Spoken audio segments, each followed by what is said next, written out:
Welcome back to the channel. This is Punched, and we're going to do a little talking about the map situation here in the Don Bend game. So this is Grognard Simulations title, Armored Knights Case Blue Don Bend. It's their brand new edition.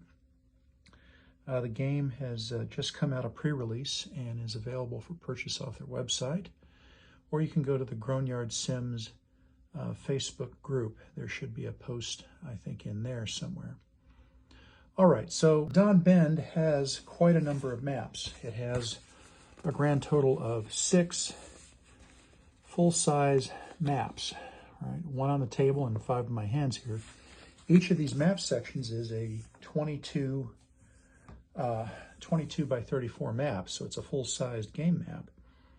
And laid out, it's quite a large map indeed. So the question came up, well, exactly how much table space are we going to need to play the scenarios out of Don Bend? So that's what I aim to answer in this video.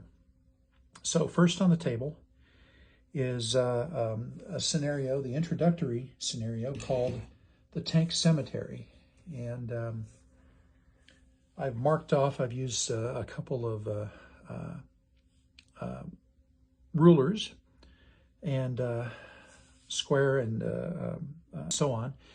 And this area in here is the entire available space for this particular scenario.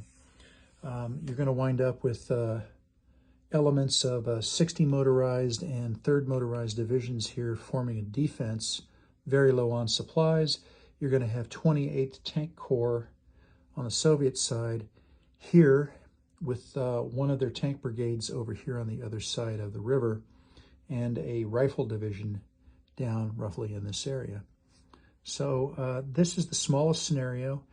It's on a coffee table right now. This coffee table is barely, pardon me, is barely 22 inches wide. It did not fit even a full-size map very well. So I have this map folded up. So the northern part of the map and the southern part of the map are actually folded underneath. So this is, it's a great introduction to the game system. The forces are limited. Supply is in play, so you get to use that. There's air available. Let me take a quick look at this. You run a grand total of 1, 2, 3, 4, 5, 6 turns. With visibility on the midnight turn and on the 2000 turn. So kind of bookend, you have bookends with visibility issues. And both sides do have air. For example, the Germans have 4 Stukas and 2 HE-111s and a couple of those HS-123 ground attack craft. The Soviets, for their part, have 3 Sturmovix and 9 other aircraft.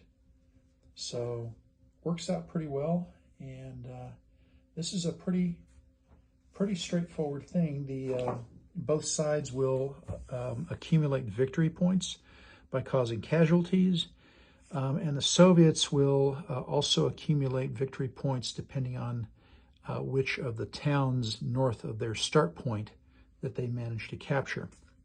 So all in all, a great introduction. You'll get to exercise a lot of elements of the game system.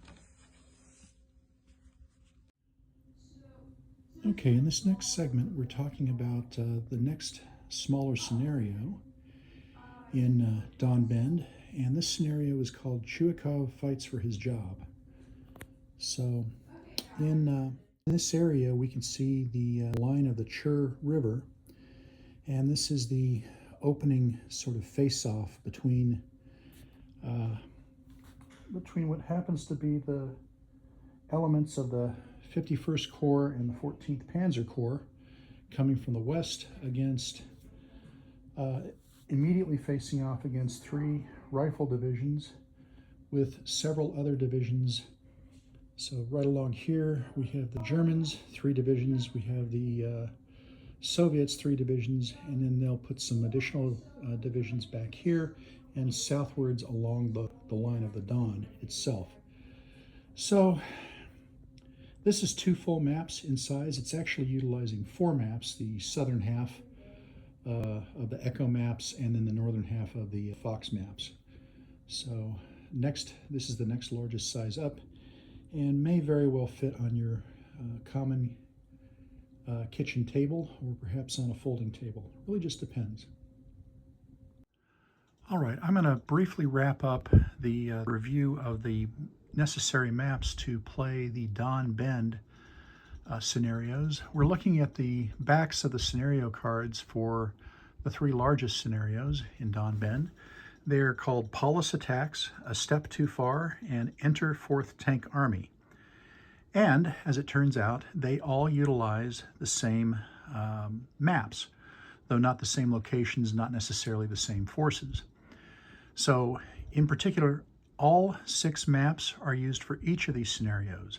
However, in each of the scenarios, they use the equivalent of 4 maps of space. Let me explain. The northernmost maps, that's the D maps, D7 and D8, you fold in half and use the south part of the map. The southernmost maps, that's the Fox maps, Fox 7 and Fox 8, you fold those in half and use the northernmost parts of the map. Now, Echo 7 and Echo 8, that's sort of the center maps, you use the full maps for that. So you wind up with 4 maps equivalent. If my math is correct, you're going to need 43 inches by about 67 inches of table space. That's quite the sizable table, but not out of the realm of possibility, I think, for most people. It really just depends. A bit too much for your kitchen table, I'm pretty sure. Perhaps the dining room table, but that is often forbidden territory, I think, for a lot of folks. Okay, and this is a close-up of Enter the 4th Tank Army, and this is actually pretty typical. I'm looking back and forth between the scenarios. What we have here is we have representation of the map sections. And in play, we see the Echo 7 and Echo 8. You can just barely see Fox 7, Fox 8, and the tail end of Delta 7, Delta 8 peeking in. However, I can assure you that Fox is using this much space, Delta is using this much space up above and below. Interesting thing here that I should point out, this is the supply chain. So this is the railhead, 6th Army Supply Battalion, the 6th Army Supply Extenders, that's in the rules, where they basically kind of set up their own version of the Red Ball Express to move supplies a bit further than they normally could, moving them in the vicinity of the corps. So 24th Panzer Corps, 14th Panzer Corps, 8 Infantry, 51 Infantry. These are corps. So there's a fairly decent explanation as well that talks about what the supply is going on. That's down here below, and the various supply costs. So anyway, that's pretty much it. Of course, in the background, you can see my Guderian Crosses the Muse game in progress, and I'm hoping that that I haven't moved too many of the counters in making this, but some sacrifices must be made. Okay, I'm going to stitch this together with the other 2 short videos I made, and hope you enjoy it. If you do, hit the like button, and of course, always welcoming new subscribers and hoping to take care of my existing ones. So, just in recap, this was a video covering the necessary map segments to use for each of the 5 scenarios in Armored Knights Case Blue Don Bend. And it's by Grognard Simulations, and I have to say, it really does seem to be providing my money's worth so far. I haven't even punched the counters yet, but I'm burning some time and feeling like I'm playing with my toys, if you know what I mean. Not in any bad way, of course. All right. That's it. I covered all the bases, right? Info, like, subscribe, and we'll see you down the road. Y'all take care.